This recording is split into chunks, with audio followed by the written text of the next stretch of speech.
Second or third? Second and a half, we'll call it officially. Second and a half. Okay, I like that. But we're here. We got an interesting topic. One of the things we talked about leading up to this were the matches that never were, and the feuds that we never really got to see play out. Both kind of put together a top five. So I kind of wanted to run down where yours was at, and I'll run down where mine was at. And that'll kind of lead us right into where we want to take this next rebook scenario. Gotcha. All right. So are we go ahead, start it off. So we have the top five matches that never happened, the feuds that never happened. For number five, I had one after watching an old Raw on the network, kind of pop into my head. I think it would have been a great match. I think it would have been an amazing underdog story. And that would have been Brock Lesnar versus Shawn Michaels. Maybe somewhere around 2003, 2004. If Brock had stayed, I think that definitely would have happened at some point. He probably would have ended up back on Raw. But I think it would have been a great story about a monster who just beats the shit out of people all the time against HBK, who's maybe the best underdog like in the history of the business. He knows how to play that role so well against the big guys. You know, he did it so well against Diesel, against Vader, against guys like Sid, against bigger guys. He knows how to play the guy in peril, and he knows how to get you feeling, even against guys that aren't necessarily huge compared to him, like Triple H or like Kurt Angle. John really makes you feel the sympathy. He really makes you feel like, can he pull it off? And even though he's the underdog, he is also that guy who you totally believe can like slay the dragon, if you will. I think this would have been a lot of fun to watch. I agree. That definitely would have been a nice match. Mine would have been my number five is Shawn Michaels, Eddie Guerrero, the match that almost happened but Yeah. didn't, unfortunately, because of the passing of Eddie Guerrero. Mm-hmm. Um, I just think those two would have had one hell of a match. Two great ring technicians, and they would have stole the show, any show that they would have been on. Would have been fun to see.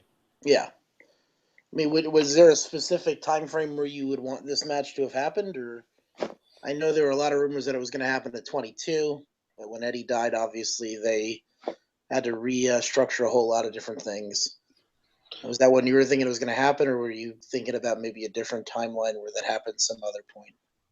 I think 22. I mean, that would have been the perfect time because Eddie was kind of established at that point. I mean, he had that world title run 2 years ago, so anywhere within between WrestleMania 20 and 22 would have been a perfect a perfect opportunity to have that. And Shawn was at his best at that time too, Yeah, so that would have been a great match. But one that we will never get the opportunity to see, unfortunately. yeah. So for number four, it's a little bit different. I don't think it's a match that necessarily people were always thinking of. It's not as modern of a match, but when I think about two legit tough guys in this, two guys that could see go all out in a feud, and you could see how personal this could have gotten. I think it could have been a lot of fun to watch. It would have made some great TV in the '80s, and that's Macho Man Randy Savage and Ravishing Rick Rude. Oh, okay. Like Rude was a legit tough guy. He there's tons of stories out there about him not being afraid to shoot on people, not being afraid to get a little stiff. Savage was a wild guy, as we all know. And just imagine the tension and the heat and how intense those matches would look with the whole notion of Rick Rude trying to bang Miss Elizabeth. I mean, there's no other way to put it, but you know, people watch the Jake Roberts Rick Rude feud with you know Rude trying to get into Cheryl Roberts' pants and how intense that was. I feel like a Savage would have only gone up by like 50 fold. It would have been knowing Savage's history, especially watching it back. with how protective he was of Liz, seeing the mega powers exploding, imagining it happening around that time frame, if you will. Like, is a quick little feud that happens and maybe blows off on a Saturday night's main event or something for a month or two, and seeing it kind of be part of a thing that would kind of lead up to Savage being really insecure and Savage really getting overprotective of Liz and blowing things out of proportion eventually when it gets to him and Hogan. Well, I mean, you could even lead into that with the Rumble leading up if you wanted to give Savage a title match at that point. Have Hogan win it to build up to that, too. A lot of things that could have been done, but I think the feud in general would have been a lot of fun to watch. It would have been really intense. And I think you would have gotten some really awesome matches out of it in the 80s. I agree. That's a very good one. Unfortunately, it's not on my list. Mine is more the modern type. I'm a little bit younger than you, so I was a different generation. My number 4, again, Shawn Michaels. Shawn Michaels and The Rock.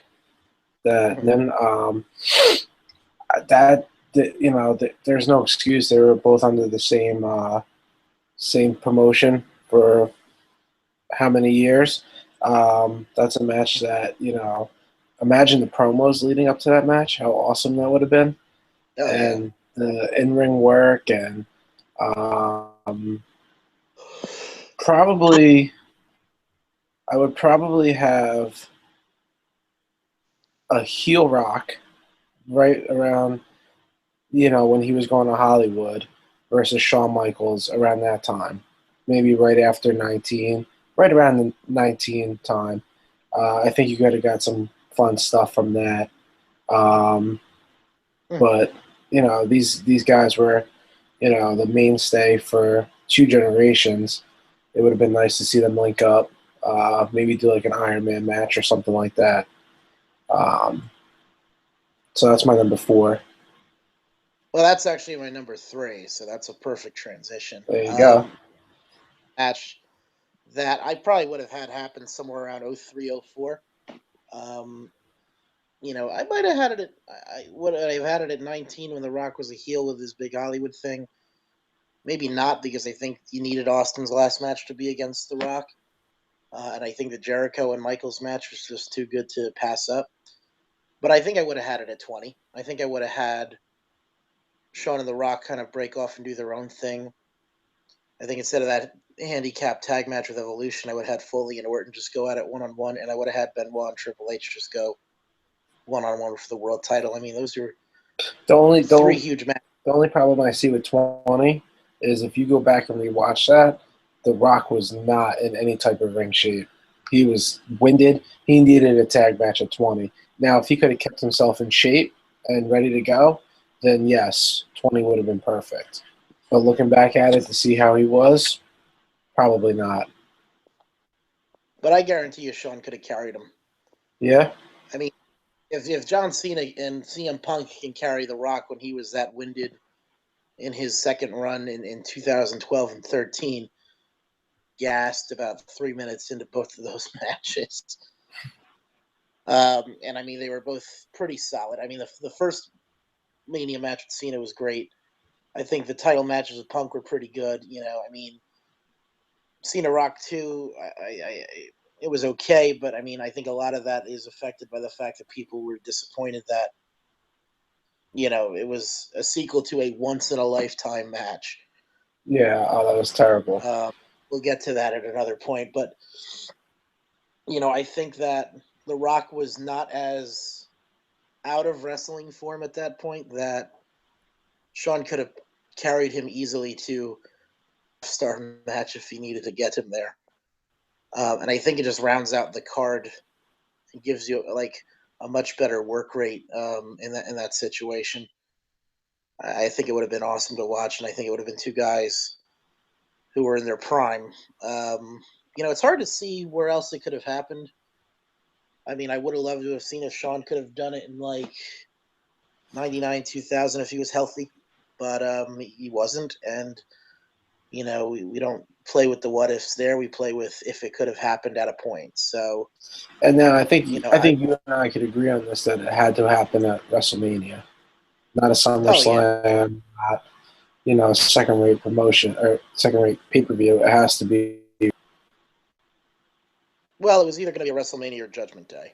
I mean, those are the two big ones in my opinion. So one or the other. Oh God! All right, my But number 3. Are you done, or are you no, still going? no, yeah. All right, my number 3, and I know you don't agree with me on this one.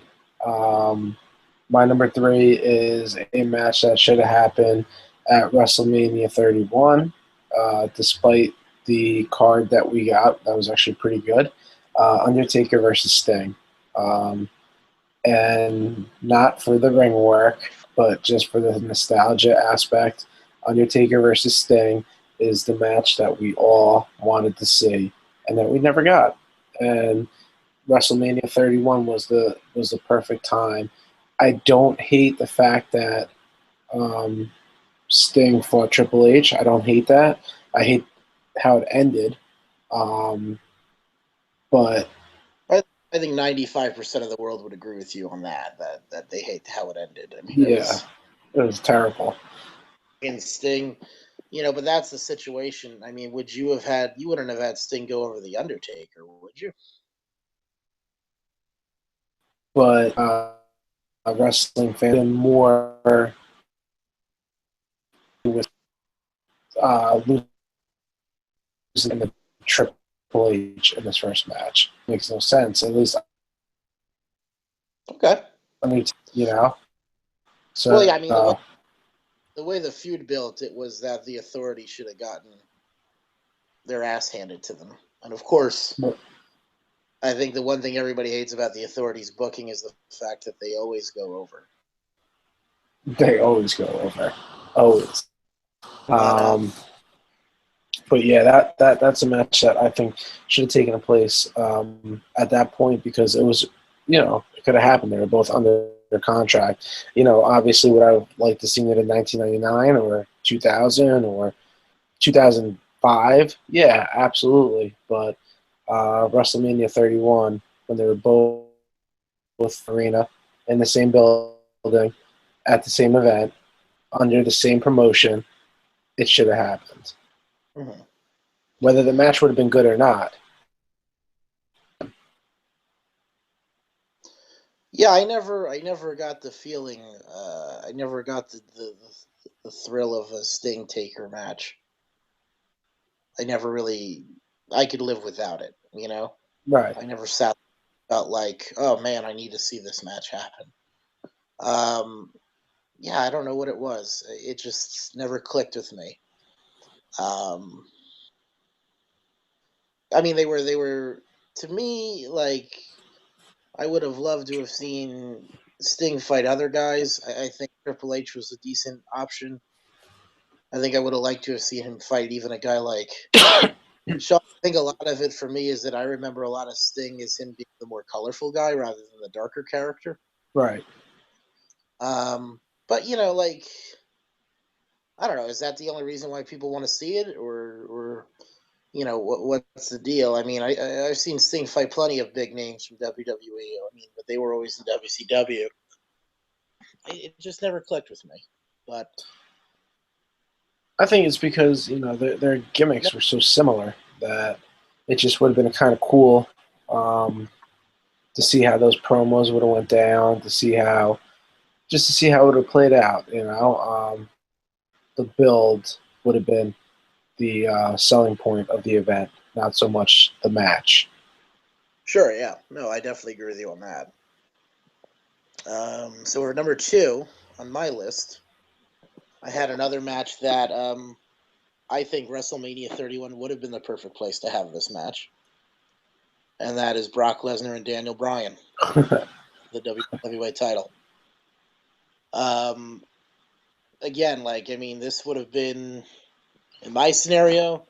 I didn't think Brock was going to be re-signing with the WWE. Daniel Bryan's their most over face by far in the company at this point. On that universal reaction, you don't want that split decision like a Cena match.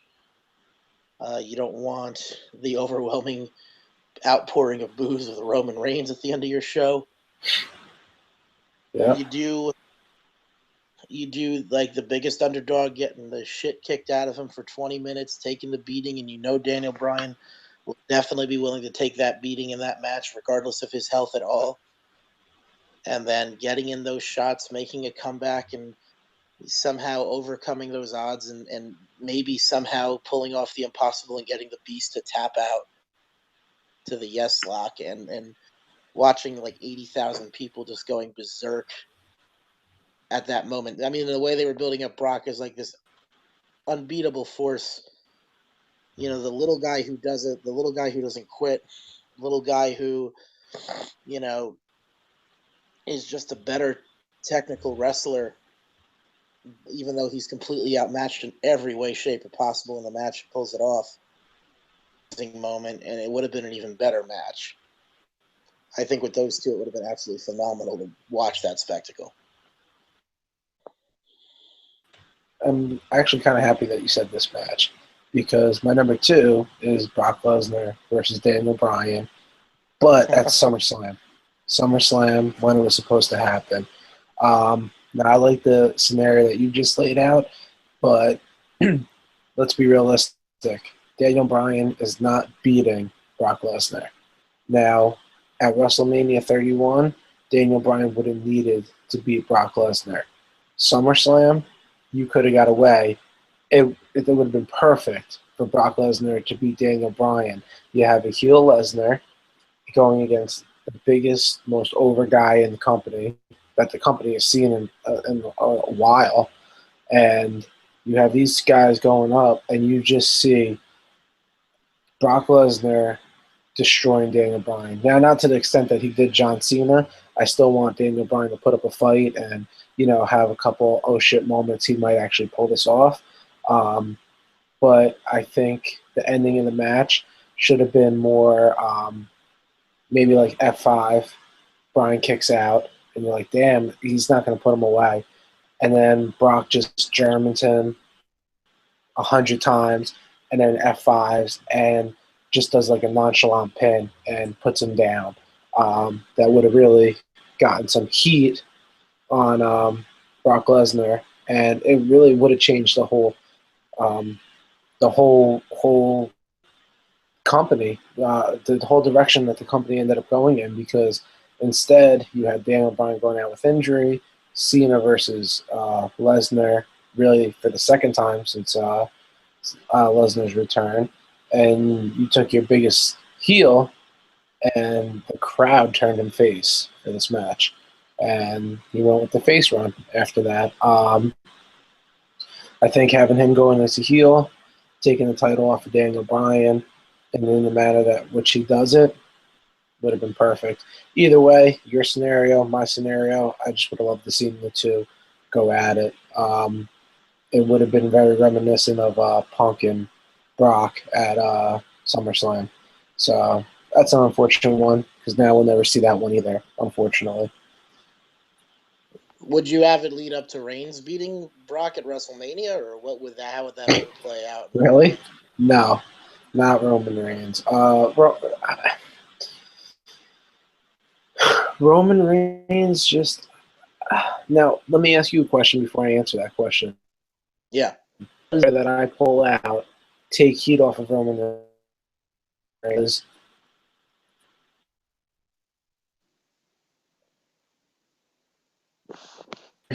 Because everybody wanted Daniel Bryan to win the Royal Rumble. Now, that's where the problem lies, because either way, Roman Reigns would have had all that heat.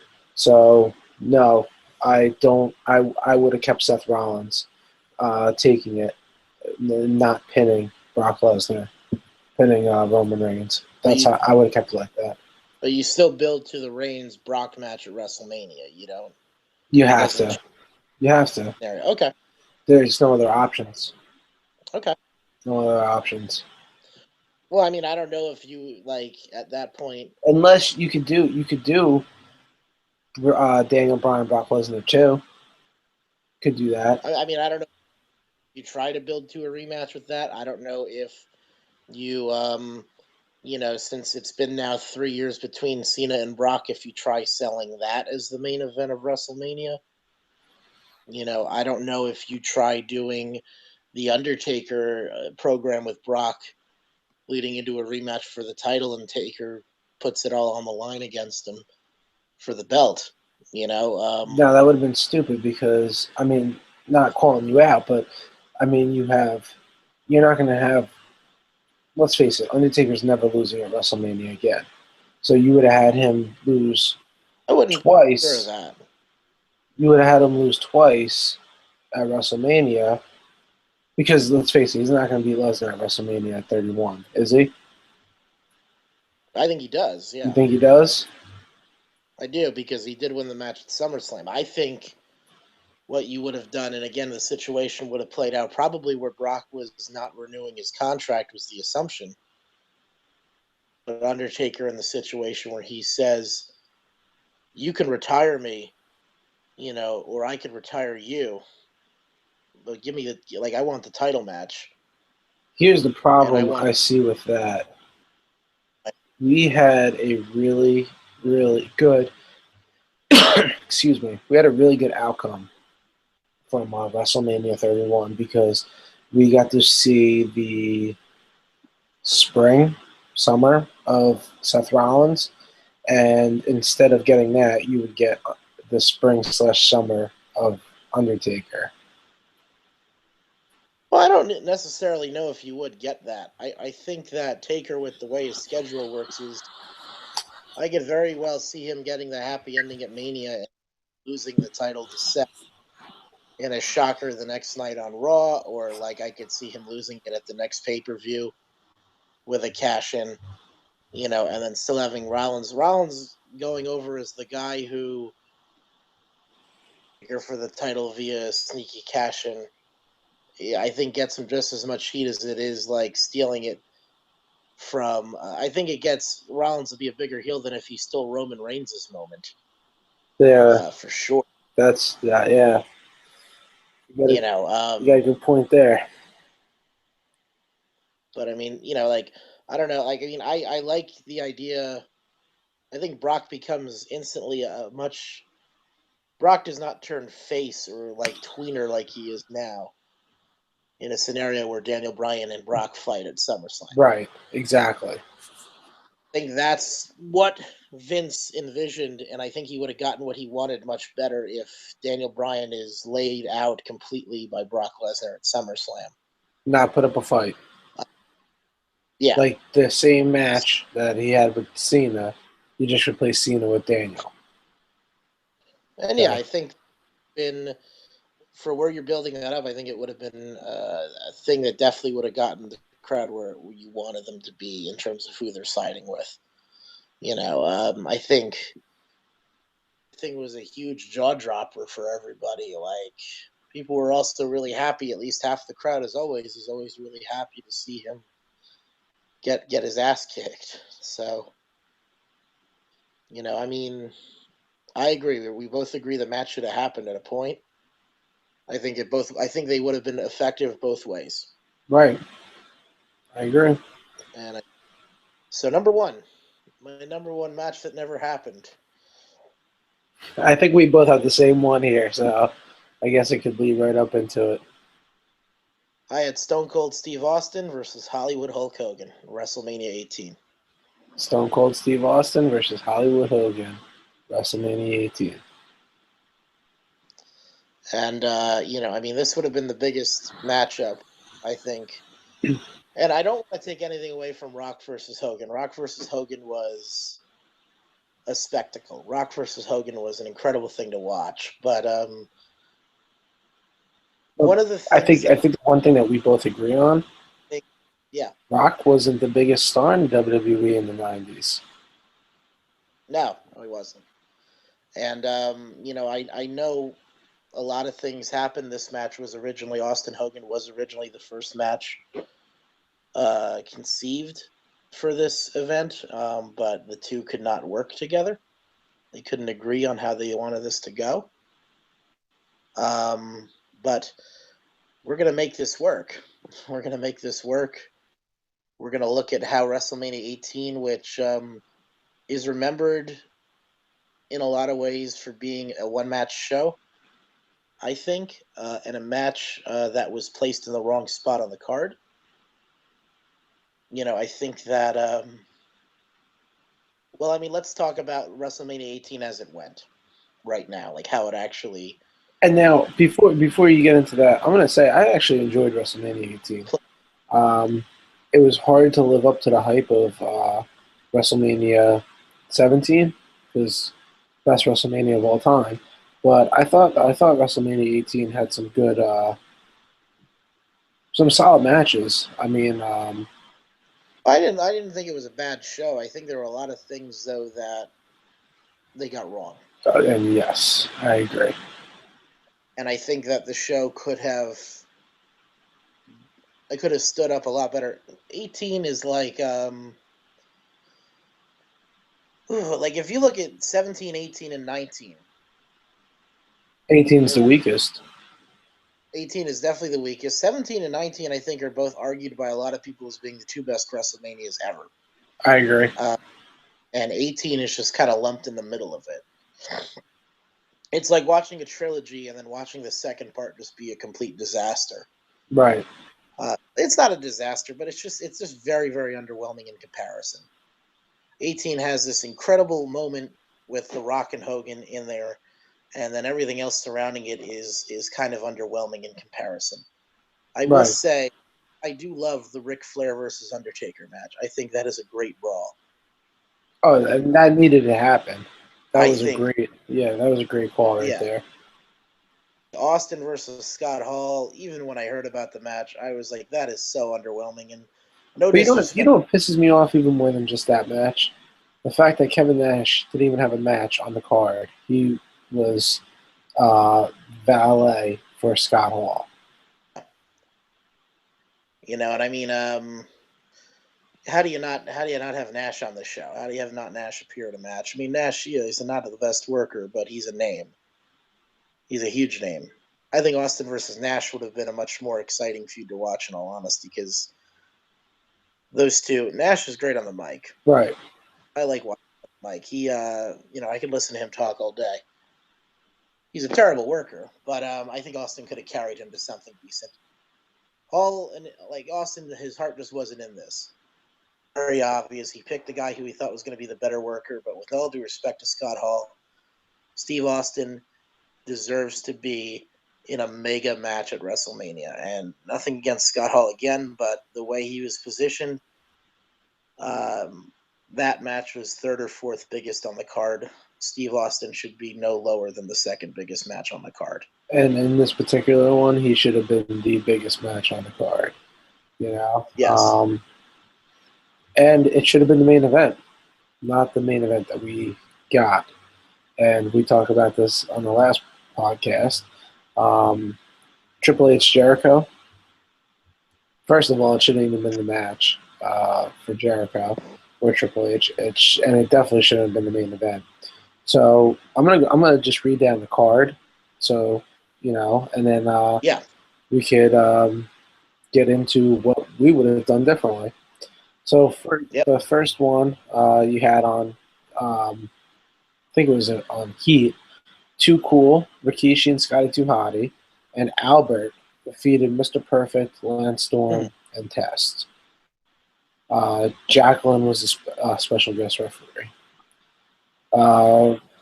You had the Intercontinental title match, RVD versus William Regal. You had the European title match, Diamond Dallas Page versus Christian. You had the Hardcore Championship match, Maven versus Goldust. You had Kurt Angle versus Kane, which actually that was a pretty good build to that one. I liked how they built that match up. I don't remember that much about it. And I mean, they're two big names. Like, I see why they were put together. I will say though, I felt like it was a little bit too just like it's just kind of meshed together. Yeah. I have some different ideas for where I'd want to see Kurt Angle go, but it's a tough way to kind of see it all play out. It's interesting. Okay. We had match we just talked about, Undertaker versus Flair, no DQ. Edge versus Booker T, which you remember the build to that one? That one was kind of stupid. I think it's it was about the hair product commercial. Yes, I think it's one of the best builds in the history of wrestling. No, I don't. I think it's a good build. I think it's absolutely retarded. But good match. It was a good match. I mean, they're two great workers. I think it could have been a lot of fun if they had a different heat to it. I had an idea that I think could have made it a little more interesting. We'll talk about that a little bit later. I unfortunately don't have a solid plan for Kurt. I'm gonna kind of like leave it to a vote, but I have a few ideas thrown around in my head of what I'd like to see done with him. Okay. Following that match, we had Austin Scott Hall with Kevin Nash in Scott Hall's corner. The tag team championship match. It was a four corners match. You had Billy and Chuck defeating the APA, the Dudley Boys, the Hardy Boys. You had The Rock defeating Hollywood Hogan, which that match never should have happened in the first place. Triple threat match for the WWF Women's Championship. Go ahead. I would never say Rock Hogan should have never happened in the first place. Well, but that's the one. It's like it was still where it is in history. It's phenomenal. We just think something else could have happened that was better. Right. So like I'm glad it still happened, but we have other plans. Right. Jazz. I don't want to sit there thinking like, no, fuck Rock Hogan. That was a shit show. No. It was a great match. It just what we got, that match should have went on last. End of story. But right. We're fixing everything here. So. Yeah, we're rearranging this whole shit. It's making it. Yeah, we're gonna make it different. Jazz defeated Lita and Trish Stratus for the WWF Women's title. And finally, in the main event, Triple H versus Chris Jericho with Stephanie McMahon in his corner and Chris Jericho's corner. Right. That's all I have to say about that. So, I mean, top to bottom, not a horrible card, an underwhelming card, I think is the way to describe it. Where we want to take the show. Maybe what we should do, I mean, we know where we want the top of the show to kind of go for the most part, but we know where we want at least the top 4 feuds we want to kind of see kind of play out here, at least from what I know. Right. But let's take a look at the mid card and see if there's anything that we would say, I'm okay with that. Let's leave it where it's at. Want to take things in a different direction. So let's not even bother with that epic Mr. Perfect Test Lance Storm 6-man tag match that happened on the pre-show. Let's just get to the main piece of the card. All right, so the opening card was for the Intercontinental title. It was RVD, William Regal. Yeah. And honestly, I don't have any issue with that on paper. I think Regal's awesome. I think Van Dam definitely deserved the IC belt. Kind of being like the guy who should be like your top mid-card face at this point. I think that makes a lot of sense. I would have liked to have seen, I mean, if Regal wasn't going to be in that match, I'd be okay with like a Lance Storm being in that match, but I think Regal was in the right spot at that time. I hate to say it, I don't remember enough about what happened in that feud, if there was much of a feud to it. I don't think there was much of a feud to it, if I remember correctly. Would you want to redo this at all, or do you think it's fine for what it is? No, I think it's fine for what it is because, first of all, William Regal is a great guy to get put over by.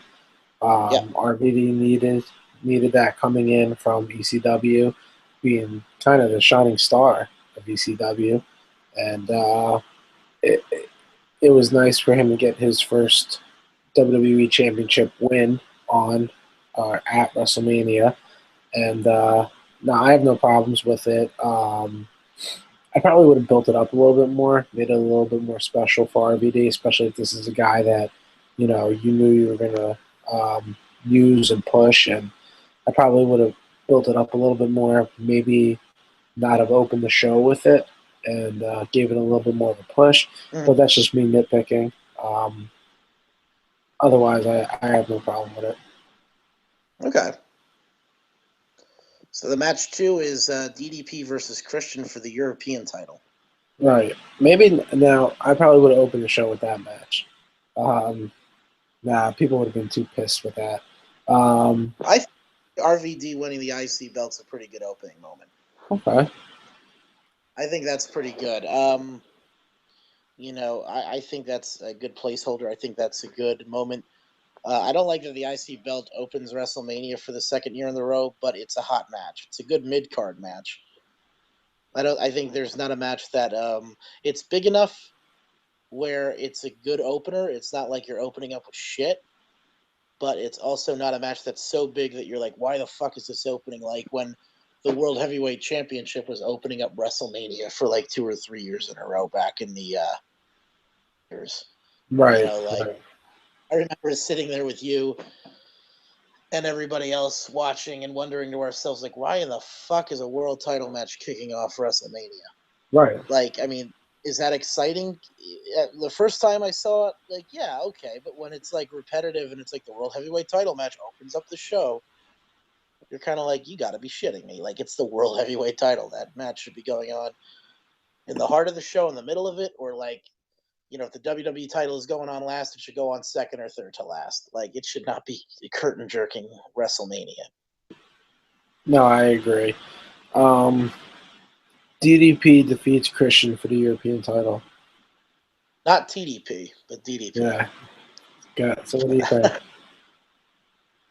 But I think it's fine. You know what? One thing and again, maybe what I would have done, and it's not to knock Christian.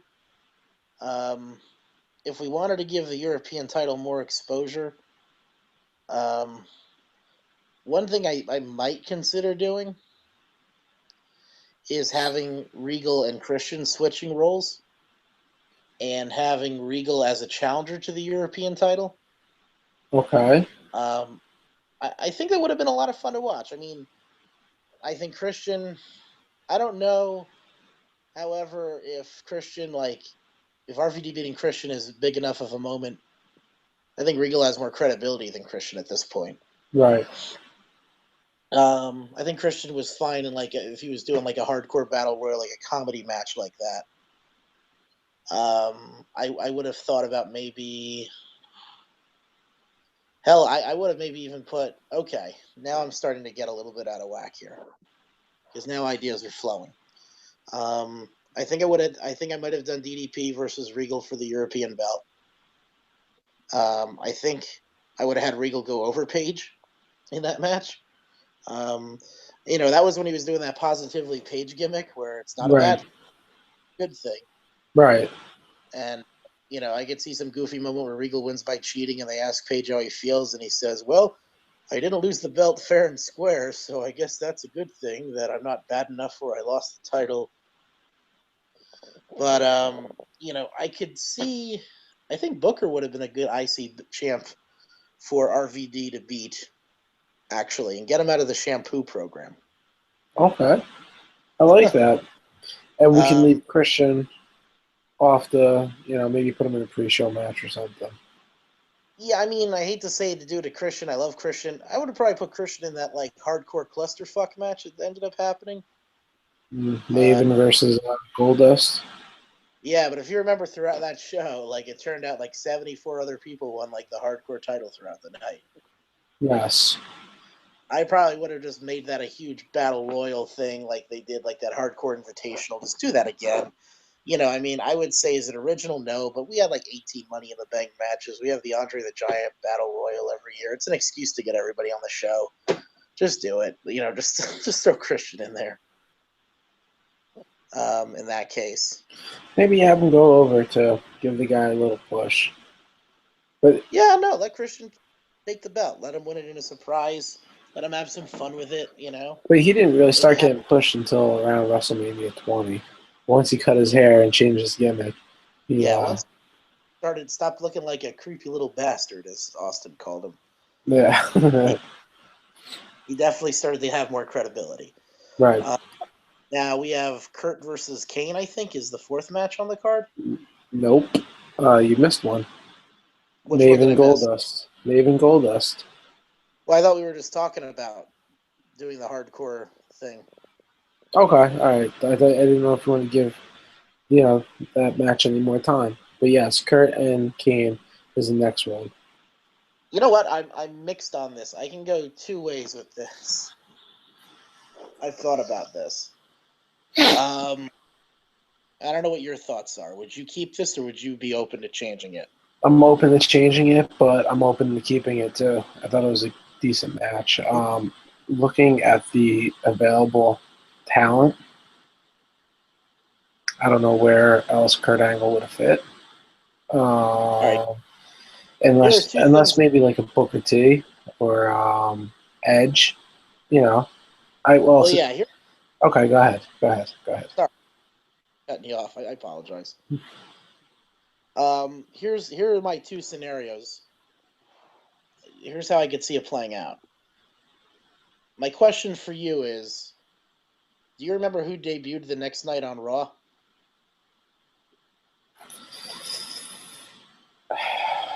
I do not. He beat up Rikishi. He came out with Paul Heyman. Lesnar. Yep. Okay. You could do one of two things. You can do.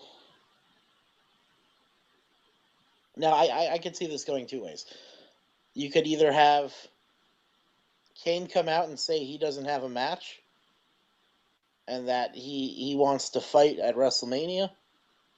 And, Paul Heyman comes out like maybe Raw or something like that, leading up and says he's got somebody for him, but he's not telling him who, but he promises him if he wants a battle of monsters, he's got a monster on his hands.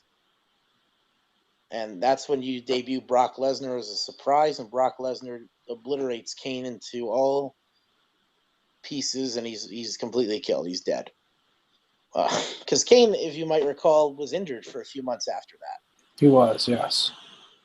So, I mean, write him off TV for a bit. I mean, it gets Brock instant credibility. I think beating up Kane at WrestleMania and taking him out makes you look like a much bigger threat than if you powerbomb Rikishi. And it's on a bigger stage. People are talking about who's this Brock Lesnar guy. The other scenario is Kurt and Edge would go on to feud throughout a lot of the summer. And how did that feud end? It ended with Edge shaving Kurt's head. Yes. So if you want to keep this stupid shampoo scenario in place, have the first match come at WrestleMania between Kurt and Edge. Have Kurt go on to say that he's got beautiful flowing locks of hair like a completely delusional idiot like he always does. And talk about how of Edge, because Edge beat him for the King of the Ring last time. They used to be best friends. Now he's got this shampoo commercial, and he's just like, what is he good in a shampoo commercial? I've got freaking beautiful hair. And, he's got like the receding hairline. He's a complete delusional idiot, like Kurt always is. But it's hysterical, and the match is awesome. And you have Kurt, win through nefarious means, to set up a rematch. And then they continue to feud in until eventually Edge beats him and shaves his head. The feud is always kind of over Kurt being a little jealous of Edge. And Edge still gets the chance to finally go over in the end, but I think him working with a big name like Kurt and getting a really good match out of them being two pretty strong workers, you get out a really, really strong mid-card match on that card. Right. And, in that case, you would have had yourself set up for two big matches. I don't know. What do you think about that? I think you have a fantastic idea there. I think you just made some mediocre matches meaningful. Mm-hmm. And I agree. I probably would have done the same thing. Cool. So we move on from Kurt versus Kane to Undertaker and Flair, which I keep I'm not changing it. I don't change any of that. I thought that was fantastic. I thought it was great. I agree. Not going to touch it. After Perfect's that, perfect. after that, we had Edge versus Booker T, which we already took care of. Right. I guess here we can start getting into it because we have Austin versus Paul. Right. Well, let's skip over that. I mean, would you change anything with the tag match, or would you leave that alone? I would leave it alone. I may have Match, I not. would. I didn't love it, but Mhm. I think it was okay for the time. Okay. So we leave alone the tag title match, and we leave alone the women's title match, and we move into ultimately what are going to be the three biggest matches on the card. Yes. And the three biggest matches on the card, as we know right now, were Triple H, Jericho, Rock Hogan, and Austin versus Scott Hall. Let's talk about how we And change Kevin everything Nash up. does not have a match. Right. So let's rewind this all the way back to the beginning of 2002 when Triple H comes back into the WWF. He comes back from his injury. And he announces he's going to be participating in the Royal Rumble and that he's going to try and become the undisputed champion. And Triple H comes back as a face this way, so everybody's pretty excited.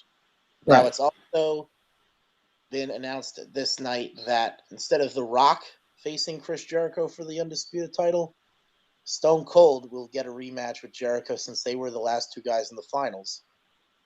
He'll get the rematch for the undisputed title at the Royal Rumble instead. I like it. And The Rock, that he will go and take his shot to get into the Royal Rumble to try to become the undisputed champion in that case. So we've got The Rock and Triple H are in the Rumble. They're probably the two odds-on favorites in this match. Angle obviously is in the Royal Rumble, so he's a wild card. And we go through the show. The Royal Rumble is about to start. The Rumble match is actually going to go on before the title match, which is going to be a teaser to a lot of people to think that maybe, just maybe, Austin is going to go on and win the title. Because Austin, he's the biggest star in the company. Why would he not win the title to close out the show? Right. So, maybe you do a backstage segment with Triple H getting ready, and the Rumble's in Atlanta. You know who was from Atlanta? Oh, I know who was from. Yep. So who comes to visit Triple H in the back? His old buddies Hall and Nash. The Click. And we're the Click. It's good to see you. They're just dressed like normal guys. They're not wearing anything suspicious. But they're just like, I just want to let you know, we're rooting for you. Good luck, man. It's good to be here, and since we're still in the area, we're just checking you out. We're hoping you have a good night. So the Rumble goes on. The last four guys in the match are Rock, Triple H, Kurt Angle, and you want to say Mr. Perfect like he kind of was in there already, or? I'm okay with Mr. Perfect. Yeah. One of my favorite So you wrestlers get, of all time. amen. So you get there, like they're fighting it all out. Um, you know, Mr. Perfect goes out quick. It's down to these three. Angle's maybe taking down the Rock. He's down in the corner, and Triple H and Kurt are fighting it out pretty intensely, trying to go back and forth to see who's going to win. Kurt gets the upper hand for a little bit. All of a sudden, Hall and Nash come walking out from the back. The crowd's kind of popping. They're here to think that they're going to help Triple H. And what happens is that they accidentally, cost Hunter the match. They accidentally get involved somehow. They're going to pull down the rope when Hunter goes to, throw Kurt in so that he goes over the top, but Angle reverses the whip and Triple H goes over the top rope. And everybody is kind of like, oh no. And then The Rock throws over Angle a little bit after that and wins the Rumble. So The Rock's going to WrestleMania as the number one contender for the championship. Hall and Nash look a little disappointed that their plan to help their buddy didn't work out. Triple H is a little pissed off. He just kind of walks to the back and blows off Hall and Nash.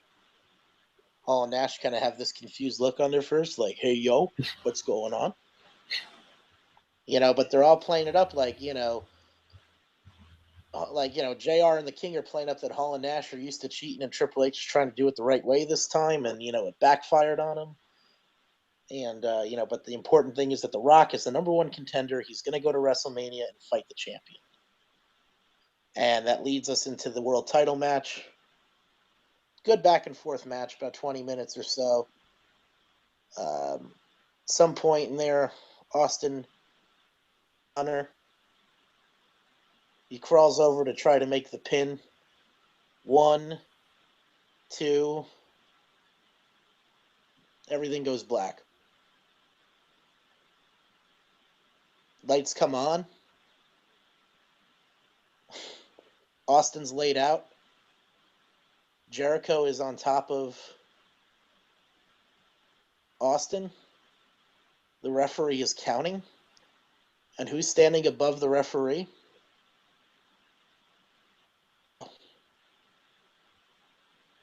So you have Hall and Nash appear twice in the same event. Oh, you could do Hogan. You could do Hogan by himself. You could do Hall and Nash.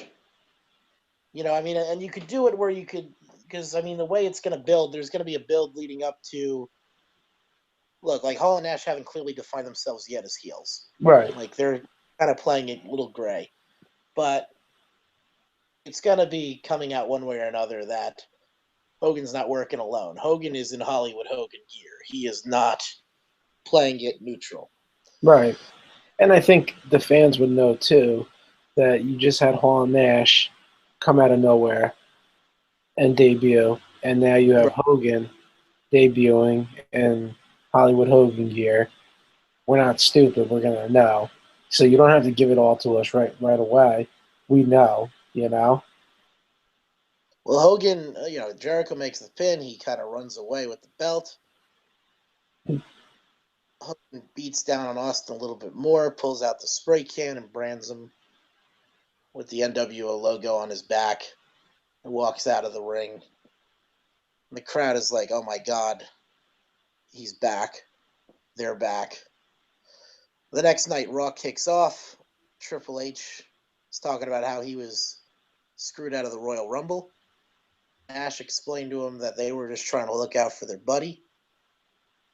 Triple H is asking, what's going on exactly? Why are you guys... He's like, you know what, I would have thought you guys were just there for me, but then I see this whole thing with Austin and Hogan going on. He's like, what's that all about? And Hall and Nash basically say, like, they're in cahoots, they're in business together, and they want to know if they can have another Triple H as part of their group. And Triple H is kind of like, you know what, I don't think this is a good idea. But I hope we could still be buddies. Hall and Nash are still going to try to continue to get on Triple H's good side. He kind of walks off. It's announced that Triple H is going to fight Jericho for the title at No Way Out. The night ends with Austin coming out to address what happened with Hogan. He says that he wants Hogan. He wants to whoop his ass. He wants to, take him down. He wants to do all this. He's had it up. He's pissed off. He's royally pissed off. The son of a bitch has been holding him down since when he was even back in WCW, and now he's trying to do all this, and he's not going to stand for it. He tells Vince that he calls out Vince to demand that he give him a match with Hogan. And Vince explains to Austin that Hogan is not under contract. He can't give him a match. And Austin's like, what the hell do you mean he's not under contract? And he's like, listen, man, I had nothing to do with that. Like, we're not going to do the I'm injecting the lethal dose of poison angle. But what we're going to do is we're going to have... Rats. A lethal dose of poison. But Austin says, that Vince McMahon better put every single resource he has into signing Hulk Hogan, because Stone Cold Steve Austin is 100% determined to whoop his ass in front of the entire world and show him what a piece of trash he really is. And that's the bottom line. And he walks out. Austin says he's not showing up until Vince can get Hogan signed to the WWF. So the next night on Raw, the next week on Raw, I should say, I'd have Vince kind of make a plea that Hogan meet him. Or you have him come out on SmackDown and say, if you can meet me Monday night, I want to talk to you. I want to give you what you want. He's like, I can't have Austin sitting out WrestleMania. I can't have these many people this frustrated right now. And, they get the word later on in the week that Hogan will, in fact, appear on Raw to agree to negotiate with Vince. And you have Hogan come out. You have Hall and Nash back him up. And maybe you do as a one-time thing only.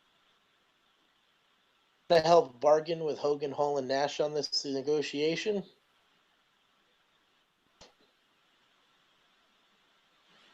That would have been nice. And because we'll get into the whole. We're not getting into the GM stuff. We'll do what we want to do for this.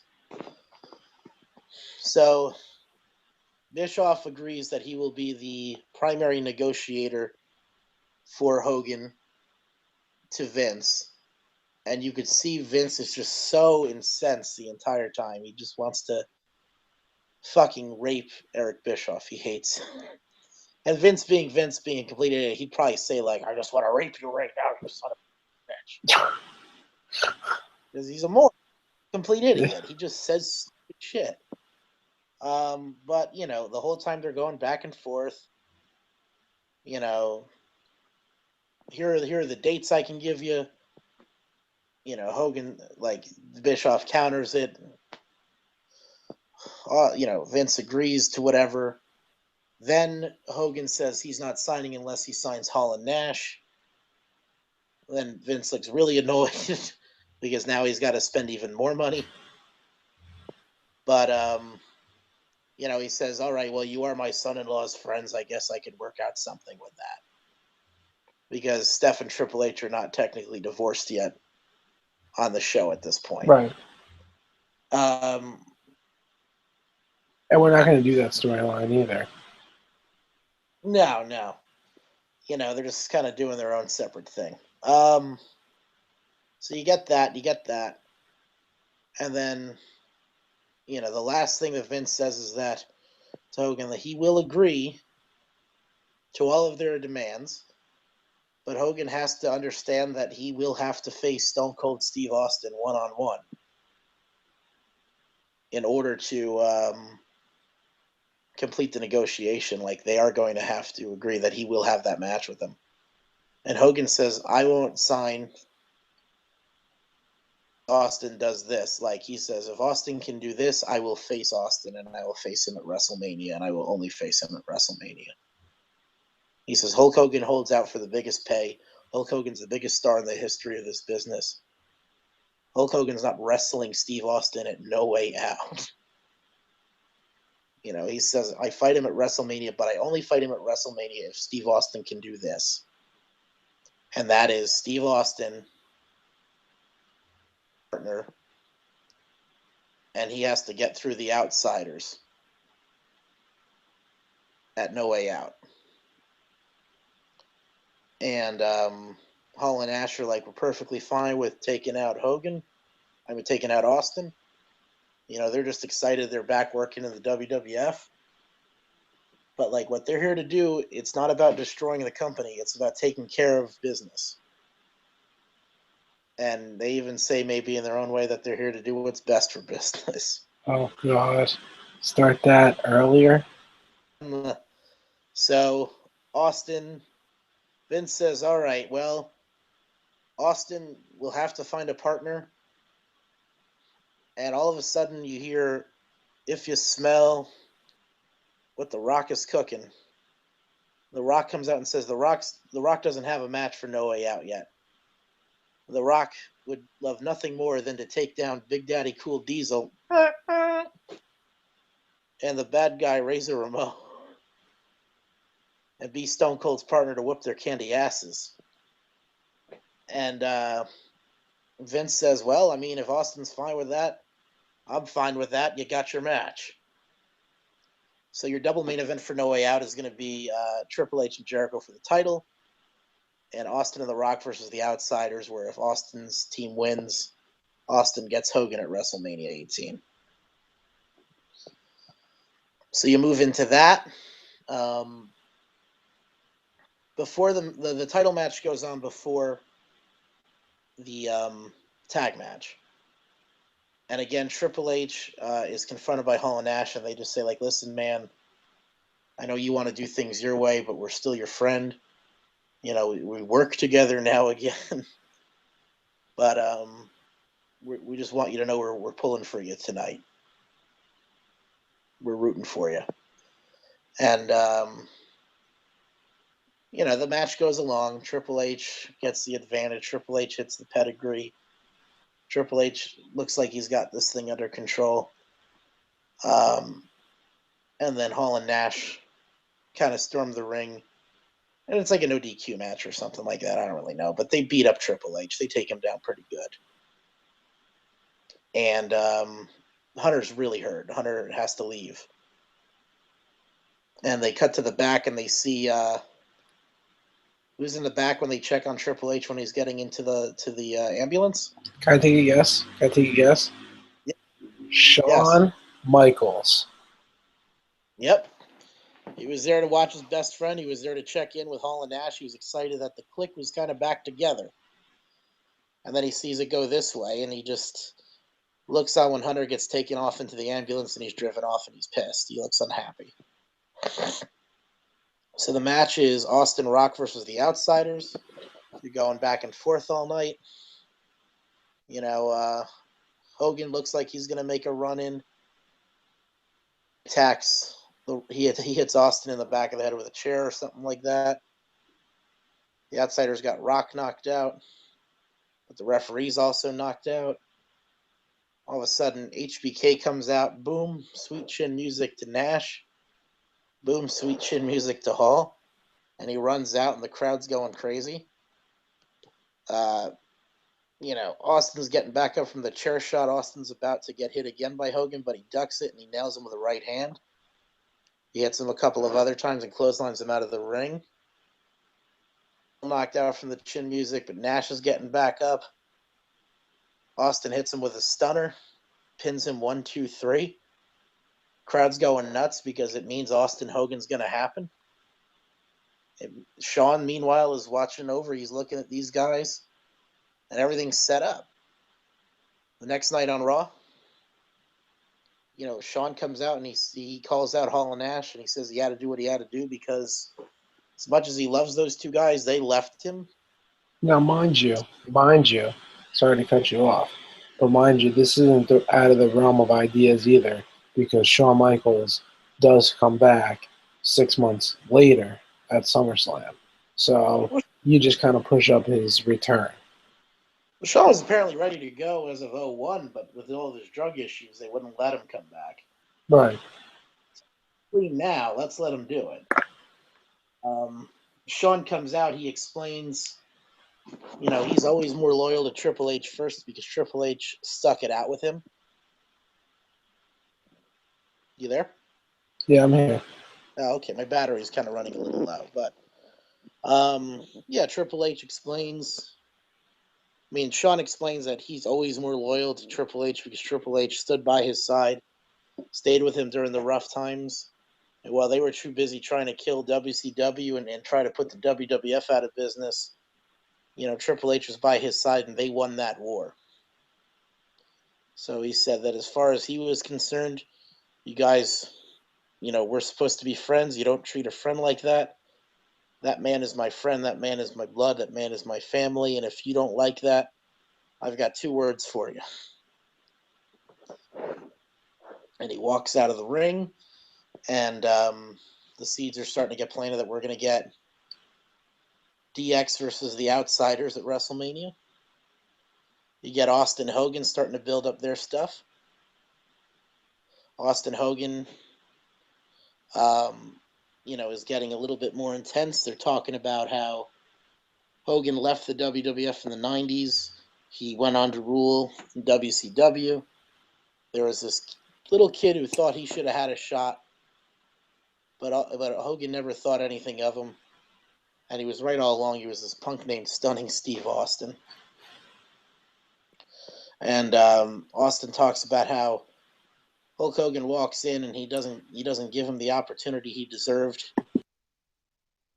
But in the end, Hulk Hogan was on the losing side of the war, and Steve Austin was on the winning side of the war. And Steve Austin was the leader of the war, and Hogan was the leader of the opposition.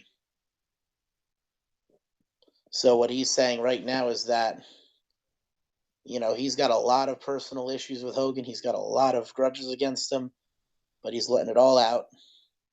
He said, bring your little boy Eric Bischoff with you to negotiate with you. Tell him to stand in your corner. I don't give a damn. I'll whip all your asses.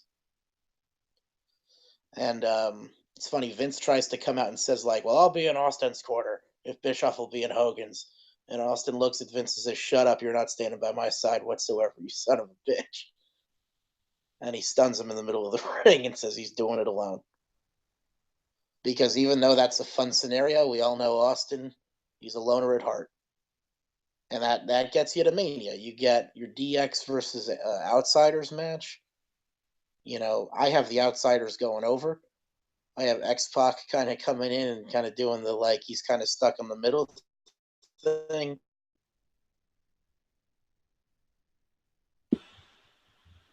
You there? Yep. Okay. I just, somebody tried calling me. But, to keep the feud going there, X-Pac kind of is a dick and joins the NWO. But you got a crazy match. You get HBK and Triple H up to their antics. That'll lead up for a few more months, and then eventually they will split up. And then you get The Rock and Jericho for the title. It's kind of a standard title match, but The Rock gets his moment after losing all of these championship matches in a row at WrestleMania and finally wins the big one on the big stage. But the match that closes out the show is Austin Hogan. And, we saw the Icon versus Icon promotion for everything, but this would really be, the biggest superstar of the 80s versus the biggest superstar of the 90s and the biggest match of the 21st century. It says everything you need to know. These are far and away the 2 most influential guys in the history of the WWF. So this match is the biggest match in the history of the WWF. You get some fun little spots here. You maybe get Hogan hulks up after a stunner at some point. You have Austin kick out of a leg drop, flip him off. You have Bischoff try to get involved. You have Austin hit him with a stunner. You have Bischoff try to get involved again. And even though Vince was told not to get involved, Vince does attack Bischoff, and you get them fighting a little bit on the side. He makes a run in and does that. The focus is completely on Austin and Hogan regardless. It ends with Austin hitting the stunner. Pins Hogan. This time he's not kicking out. And it's just nothing but Molson bean drinking all throughout Toronto that night. Austin just gets completely shit-faced. And he gets arrested for DUI at the end of the show. That's a good way to stop the show right there. Yeah. Well, no, he won't get arrested. But, you get that match. The excitement, the drama builds itself up. You get an exciting finish. You get everything you want to see happen out of this. You get a Vince Bischoff fight on the side without it having to be a match. I think if you had built up the NWO that way. I think if you could have played in those positions, I think you would have gotten a much more fulfilling show. I think it would have been much more. Everybody would have had a much bigger purpose on the show. I think it would have played out a lot better. Right. I think it would have been a hell of a show. And just to recap here, first off, all right, I'll reread the actual card for Okay. WrestleMania 18, and then I'll read our card, and everybody at home can vote which one they like better.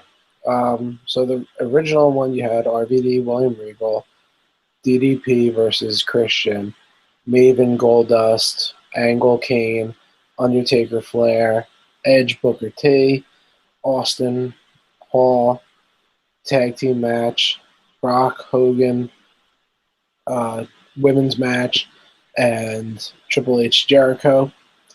Our card had RVD, Booker T for the Intercontinental title, DDP, William Regal, European title, Hardcore Battle Royal, Kane, Brock Lesnar, Edge, Kurt Angle, Hardcore, I said that, tag team title match, women's title match, Rock, Jericho, Outsiders versus DX, Austin, Hogan. Oh, you forgot Taker versus Flair. Taker versus Flair in both of them. Sorry. So, But that's a pretty solid card, if you ask me. no, I agree. Does that card make it better than 17? I don't know if it makes it better than 17, but I think it'll. It definitely is a much meatier, much more solid, packed show, as packed as you can get. At least the three top matches are much.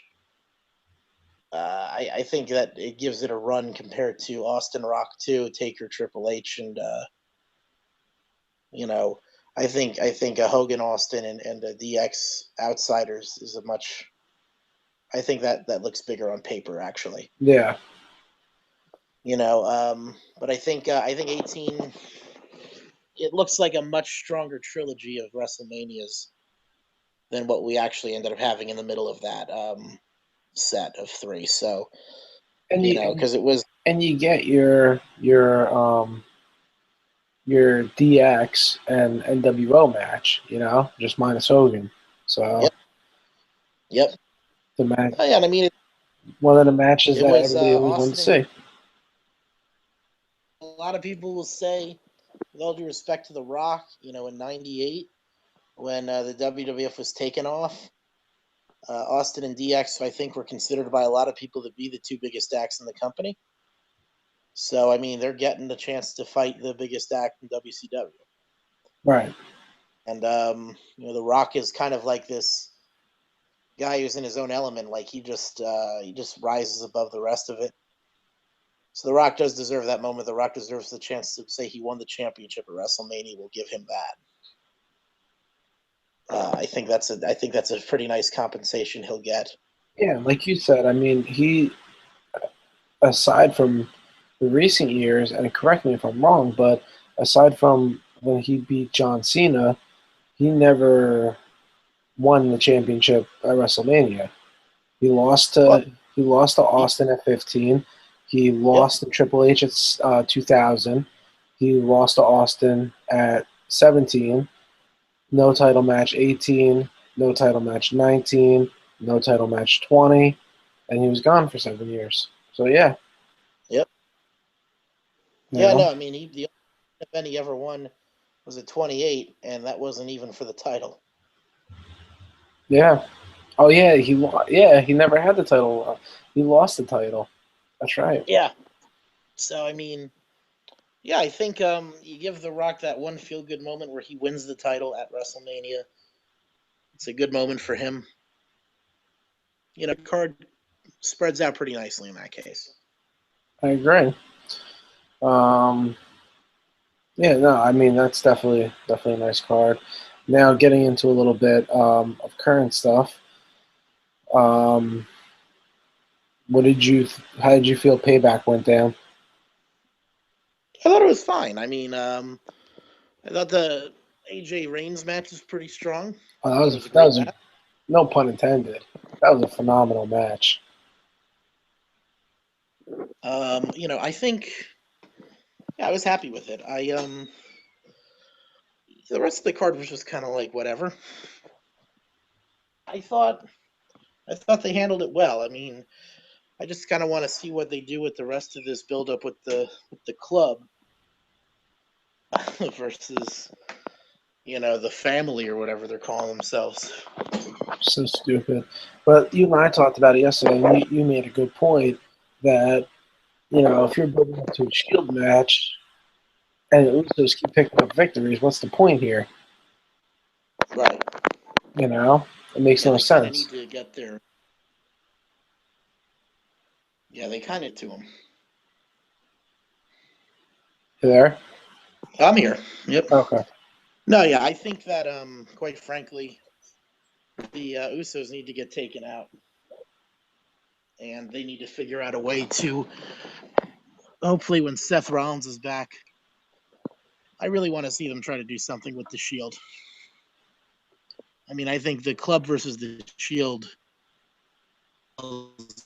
exponent anything with the Usos involved. Yes, no, I agree. Now, do you keep AJ Styles with the club, or do you have them kick him to the curb and join and make the Balor Club? I would probably keep AJ where he's at. AJ's an indie guy at heart. It's hard to. I like that this kind of gives him that identity still. Okay. I think that one thing we're going to have to see soon is when he's back is we'll also have to see. I think he's got to stay with the club because I think eventually we're going to get Cena versus AJ Styles. And I think they need to play up that he's an indie guy. I agree. I would like that. I would look forward to that. That's going to be a great match. It's going to be one hell of a match. I'll tell you that. Absolutely. Any comments about the roster cuts? I'm just disappointed with how they handled Sandow. Yeah, I agree. It's a shame that one of the most over guys in the company just never had a shot. No, I mean, it's disappointing that if a guy can get himself over with crap, he's rewarded by being fired. Yeah. It's a shame. I mean, the guy could work real good stuff. I mean, he doesn't have to be a main event, but make him a guy who's contending for like the U.S. title or the IC title. Yeah, I mean, he even had a good gimmick too with the intellectual savior of the masses. Right. That was a great gimmick for him, and sucks. The other ones, who care less about. Hornswoggle, El Torito, Santino was already retired, and he hasn't been on TV anyway, so there's no surprise there. Yeah. Cameron, she can't wrestle. She has an okay gimmick, or she had an okay gimmick, but doesn't matter now. She was out of her league with the other divas that we have. Adam Rose, I mean, he's going to be gone, right? He's got to be. He's Gotta be gonna fired. He's going to totally get shit canned.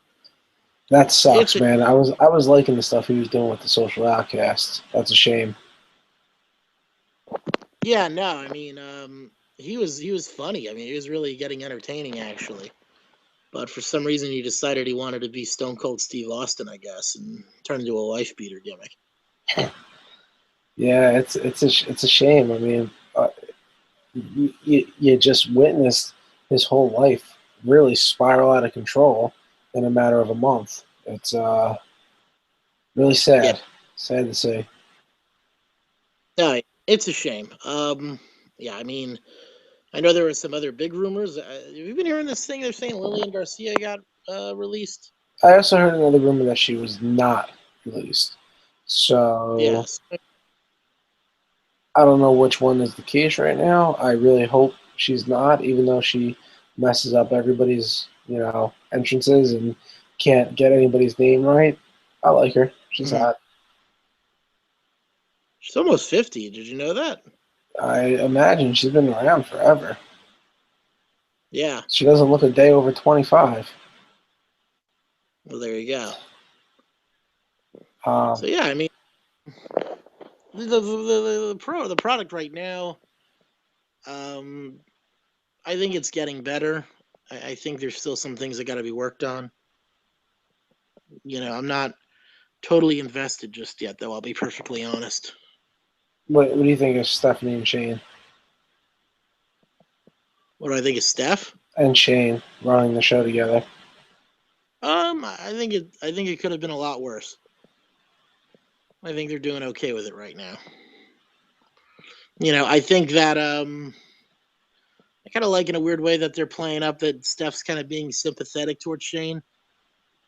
I think though it's gonna play into like she's gonna do something absolutely horrendous to him though. Like what? Although I would really like just I don't know like murder his wife and children and Triple H like kills them with a sledgehammer or something. Oh my God.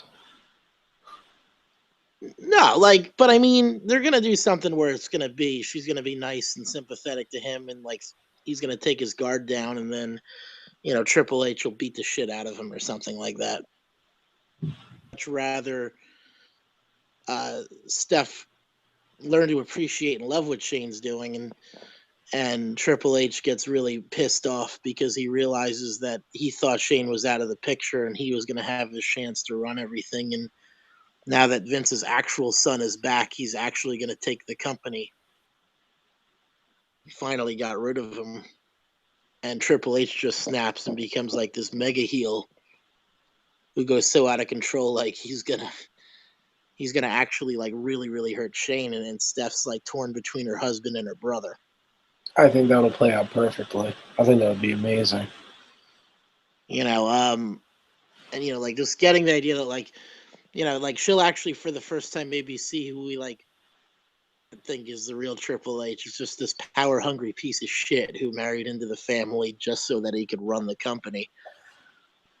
I don't honestly think that's Hunter, to be honest with you. I think he has a passion for the business, and it logically makes sense that he fell in love with the family, he fell in love with Steph because I mean they live and breathe this. But I think a lot of people are more cynical and think to themselves like, Bastard's only in it so he can keep pushing himself or so he can have more power. And playing that up a little bit on TV, I think could be really, really interesting. And like, them saying to themselves, like, oh my God, he really is like this horrible monster after all this time.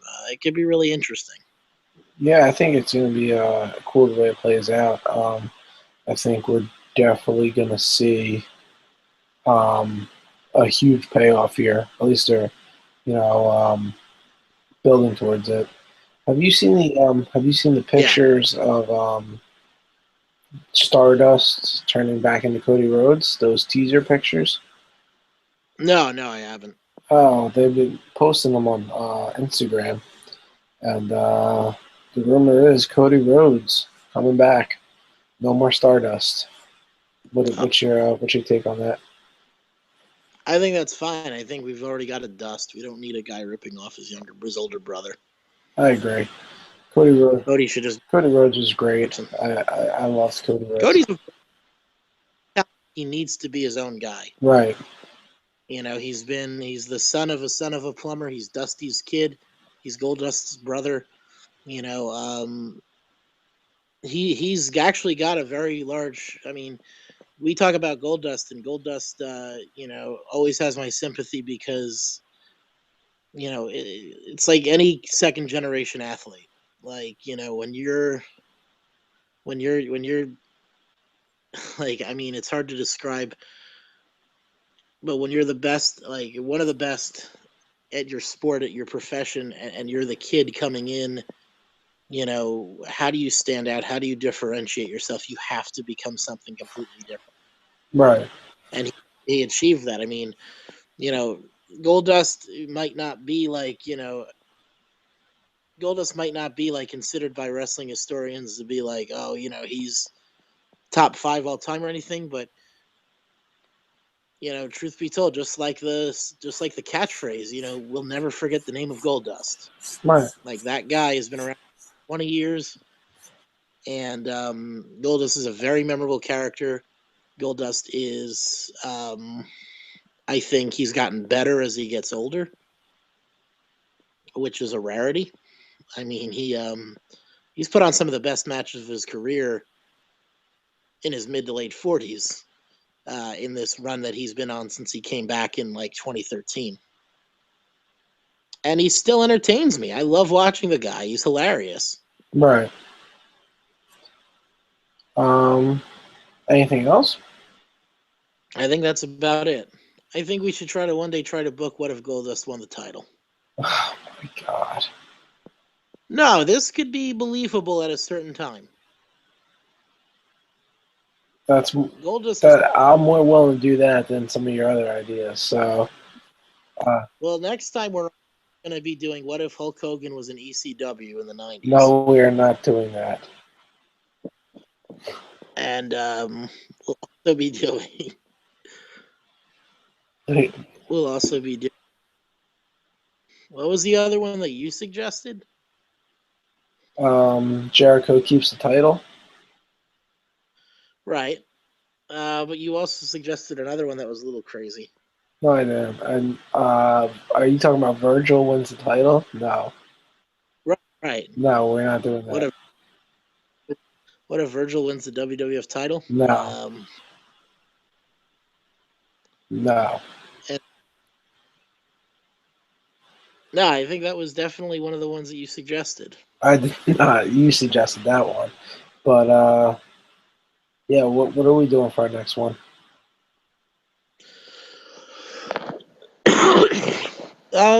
I think what we're going to be looking at, might be looking at another WrestleMania.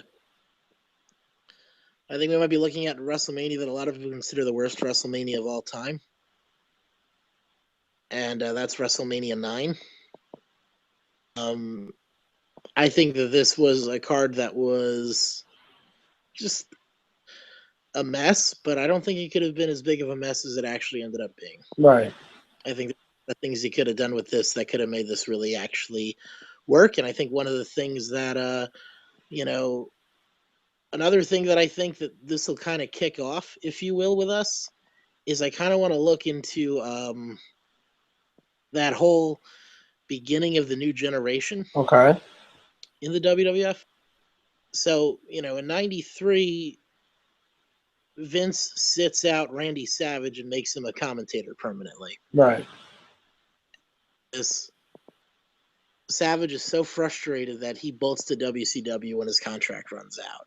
Right. And when you hear the issues that come up between Vince McMahon and Randy Savage, I know a lot of people like to talk about that, Savage deflowered Stephanie story, but I don't believe that. I think that Savage didn't have it in him to do that. I think that he was so crazy in love with Liz that he probably couldn't think about another woman. And I think that if he did that, I think Vince had somebody kill Randy Savage as opposed to him just hating him, dying. Randy Savage would not have lived as long as he did if that happened. But I think if we look at, Vince was probably doing the right thing in positioning the company towards trying to push younger talent. Why was he not using Randy Savage? Could have. And a guy who, he proved when he got to WCW in 94, 95 that he can still go. The guy was still high flying, still putting on as good of a match as he could with the talent that he was against, despite his injuries. Savage was still a wildly entertaining guy. Yeah. And, I think, whatever happened to the old adage that you use your older stars that are established to make your younger stars look like bigger stars. Exactly. And Vince was not in that mindset at that point. He was not using Savage like that. And I mean, we'll talk about maybe how he using Savage at WrestleMania 9 could have strengthened that card. Using Savage in other scenarios before he eventually went to WCW, you know, how that would have maybe made things better off in the long run too.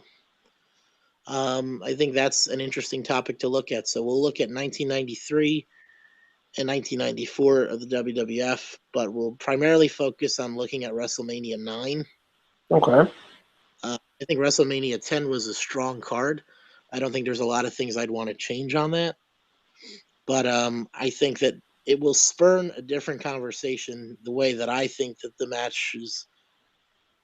I think if you had meshed certain aspects, kind of like they did with 8, saw Brett and Shawn kind of get big moments against bigger stars from the 80s.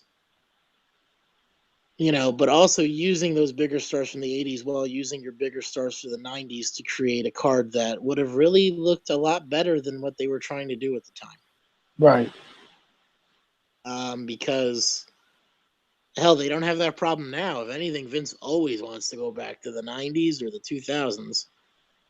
He never wants to live in the moment. So, Yeah, this is true. that a little bit more the next time. Yeah.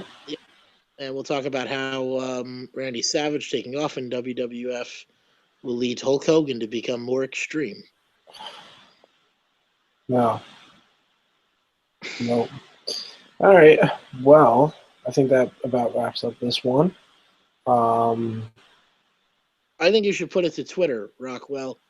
I think you should ask people what would they rather hear about. Would they rather hear about what if Hulk Hogan be in the mid '90s, or what if we reboot WrestleMania 9? No, because it is so stupid.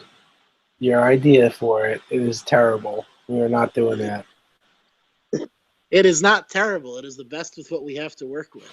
No, we are not doing that. So if there's nothing else, we'll see everybody the next one. All righty, sounds good. All right, cool.